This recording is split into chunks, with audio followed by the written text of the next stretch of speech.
ஓட்டு கேட்கும் போதுதான் வருவாங்க. அதோட சரி. நாம யோசிச்சு பார்க்காம இருக்கிற வரைக்கும் ஏமாத்திக்கிட்டே தான் இருப்பாங்க. ஜெயிச்சதுக்கு அப்புறம் மறுபடியும் வந்து கையெழுத்து கும்பிட்டு போயிடுறாங்க. அப்புறம் மறுபடியும் எந்த தேவையும் கேட்க மாட்டேங்கிறாங்க. துப்பாக்கியோட பவர்ஃபுல் ஆயுதம் உங்க கையில இருந்தது, உங்க ஓட்டு. அதுல உங்க கோவத்தை காமிச்சிக்கலாம்ல. ஓட்டு கேட்கணும் வந்து அப்ப கேட்பாங்க, நான் செஞ்சேன் ஆனா ஒன்னும் செய்ய மாட்டாங்க. கேள்வி கேட்க ஆரம்பிச்சாதான் கேட்டது கிடைக்கும்.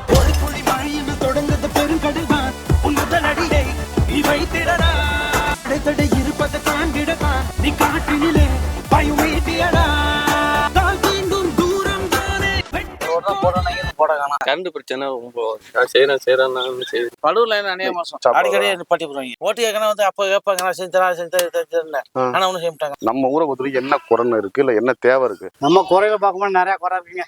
எங்களுக்கு போர் வசதி இல்ல. இப்ப இது ஒரே டேங்க் வச்சா எல்லா ஊருக்கும் ஓடிட்டு இருக்கு. அந்த போர் ஃபெயில் ஆயிடுச்சுன்னா அப்படிதான் ஒண்ணுமே இல்லை. மனு எல்லாம் கொடுத்துட்டு தான் இருக்கும். போர் போட சொல்லி எல்லாம் கொடுக்குறாங்க. அந்த செலக்ஷன் ஆயிடுச்சு, இன்னும் முடிஞ்ச பாடு இல்ல. கேக்குறாங்க, செய்யறோம் செய்யறோம்பாங்க.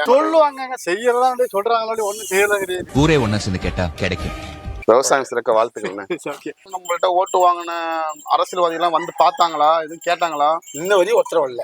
இப்ப நீங்க தான் முதல்ல வரீங்க. செய்யறேன்னு சொல்லி வந்து ஓட்டு கேட்டாங்க. வரவே வரலங்க. வந்தேன்னு சொல்றான். ஒருத்தருமே வரல. அவங்க எல்லாம் வள்ளியை கேட்கறதுக்கு ஓட்டு கேட்கும் போதுதான் வருவாங்க. அதோட சரி. தண்ணி வசதி தண்ணி தாங்க கிடைக்க மாட்டேங்குது. அதுதான் பெரிய வேதனை இருக்கு. யாருக்கு என்னங்க செய்யறா, ஓட்டை வாங்கிட்டு சரி செழிச்சு போச்சே நம்ம நல்ல பண்ணிட்டு இருக்காங்க. அந்த நேரம் தான் சொல்லிட்டு போறாங்க, அந்த நேரம் தான் பாக்குறாங்க. அப்புறம் பாக்கி நேரம் வர மாட்டேங்கிறாங்களே. அந்த பாக்கி நேரம் வர மாதிரியான ஒரு அரசியல்வாதி கிடைச்சாலும் ஏத்துக்குவீங்களா? ஏத்துக்குவோம், கட்டாயம் ஏத்துக்குவோம். கரண்ட் பிரச்சனை. உங்கள்கிட்ட ஓட்டு கேட்டுலாம் வருவாங்கல்ல 5 வருஷத்துக்கு ஒரு தடவை, அவங்ககிட்ட அந்த ஏதாவது குறைய சொல்ல முடியாது நம்மளால? சொல்ல முடியல. ஏன் வந்தாதானே சொல்ல முடியும்.